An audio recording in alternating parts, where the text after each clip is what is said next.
ayan, mga sisi loves, leche plan muna ang unahin natin, okay? So, syempre, magka-crack muna tayo nitong egg natin, mga eggs natin. Ayan, kung makikita nyo, laki-laki nila, oh. Large siya, large. So, gagawin ko, kukuha ko ng isang lagayan kasi isi-separate ko yung, andali lang. Buti hindi pa nabasag, no? Ayan.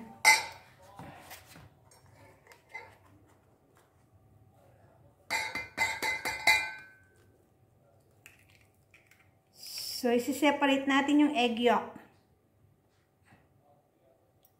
Yun. 1.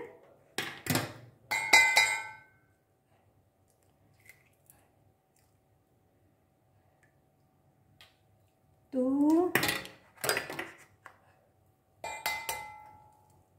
Ubusin ko ito lahat mga sisi loves.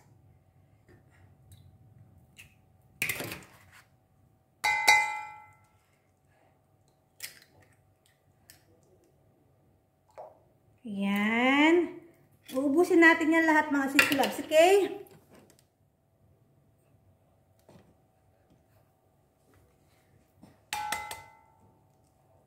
So, yung dalawang egg mga sisi love, ihalo ko na yung white. Ayan, ito ihalo ko na yung white niya. Ayan, so, andito yung egg yolk at saka yung white, i-separate natin. Mix lang. Tapos, ihalo natin ng condensed, pero ihalo ko muna itong fresh milk. I have a fresh milk here. Ayan.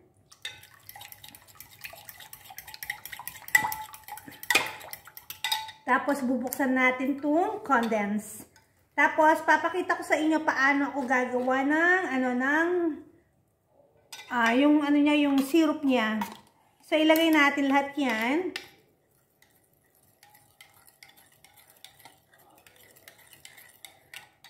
Pakahaluin lang mga sisi loves.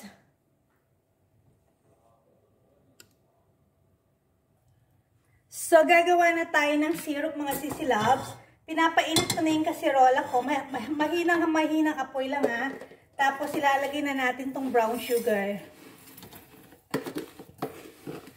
Hayaan lang natin siyang mag-melt hanggang sa maging syrup na siya.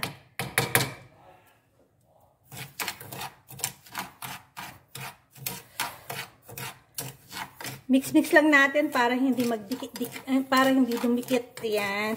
Mahinang apoy lang mga sisi loves, okay?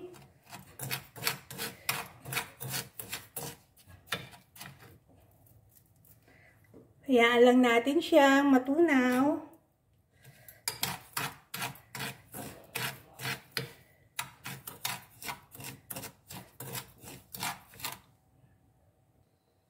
So, ayan na siya mga sisi loves. Malapit na siyang mag-caramel. Ayan.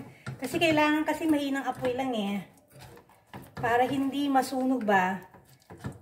Keeps mixing lang mga sisi loves. So, ayan na siya, sisi loves. Malapit na natin makuha yung consistency niya. Ayan. Keep lang ha, stirring lang. Hanggang sa makita nyong wala na yung buo-buong sugar. Ayan. Okay na siya, di ba? Sige pa. Meron pa akong nakikitang ibang maliliit. So, sige lang. Keep stirring lang hanggang sa mawala na yung lump at saka yung mga buo-buong sugar. Kita nyo, di ba? Ayan na siya, oh. Lapit na mga sisi loves. Ayan mga sisi loves, okay na yung caramel syrup natin. Ayan, yung syrup natin. Not caramel pala. Nasanay ako sa coffee ko na caramel syrup. So, ayan. Wala na yung lumps, wala na yung buo-buong sugar. So, patayin ko na yung kalan ko. Tapos, isasalan ko na siya doon habang mainit pa siya. Isasalan na natin doon. Ayan. So, ilalagay na natin siya sa mga container ko. Nakikita niyo ba yung mga container ko, mga sisi loves? So, ito na yung mga container natin, mga sisi loves. So, lalagyan na natin siya para... Ayan, lalagyan ko lahat siya, mga sisi loves, okay?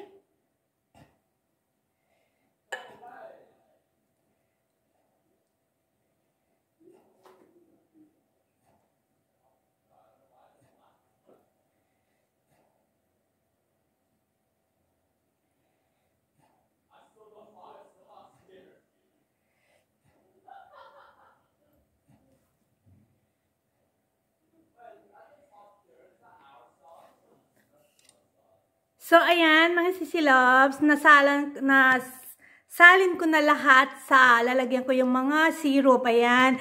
Ang dali kasi niyang maano, kaya medyo tumigas na siya. Ang dali niyang tumigas ba yung syrup ba? So, kaya kailangan mabilis kayo. Anyway, kakalat naman yun mamaya pag na-steam. Tapos, eto na yung ano ko. So, imimix-mix ko lang siya ng maayos. Tapos, isasalad natin siya doon. Dito sa kabila, yung may strainer to. Ito may strainer para talagang mawala talaga yung lumps. Pakamix nyo muna mga sisilabs, okay?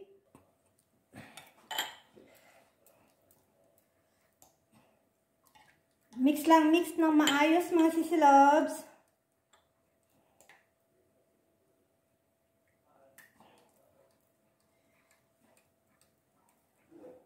Tapos, natin i-mix, isasalan natin siya dito para talaga mawala talaga yung lumps niya mga sisilabs. Ayan.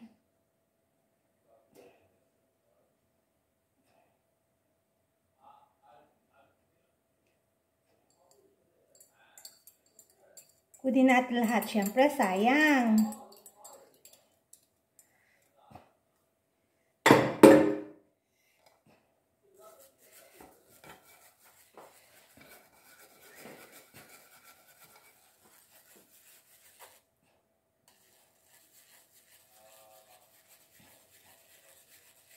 Para pag ginawa natin yung leche plan, mga sisilab, wala siyang bubbles.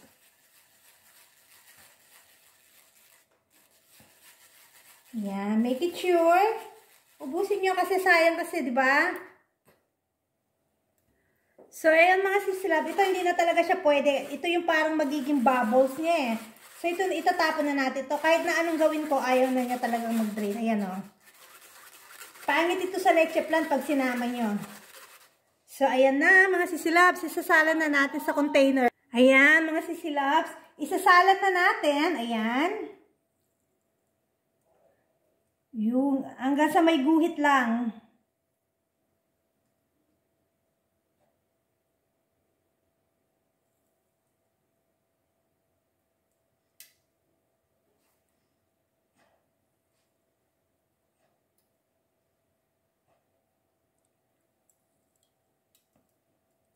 Tapos, tatakpan natin na each ng, ng foil. Tapos, steam na natin siya. Yan, parang saktong-sakto lang tong ano ko. Ginawa ko sa lahat ng container ko. So, itong mga to, para sa Christmas, ito, pwede namin itong kainin. O, diba, ang ganda niya mga sisilabs, wala siyang bubbles. Diba? Dahil tinanggal, in-strain kasi natin siya. So, nawala talaga yung bubbles niya. Kita nyo gaano siya kaganda. Nakita nyo gaano kaganda yung consistency niya, di ba? So, ayan. So, tapos, iaano natin siya ng foil. Tatakpan natin siya ng isa-isang foil. Tatakpan na natin siya ng foil, mga sisilabs. Ayan.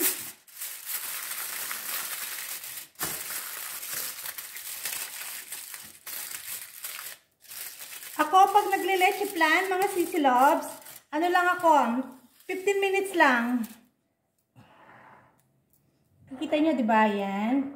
Para makita nyo paano ko anuhin siya ng foil.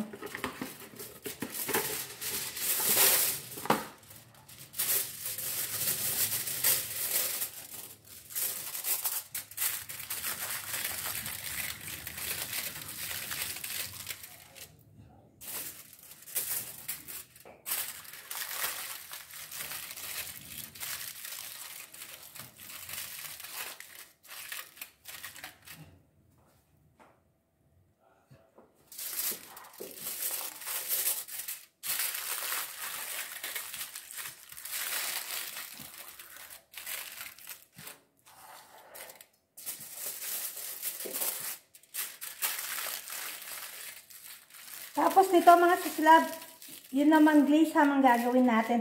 So ayan mga sisilabs, na-pour na yung mga leche plan ko. So ilalagay ko na sila sa steamer ko. So ayan mga sisilabs, ilalagay ko na siya dito sa steamer ko.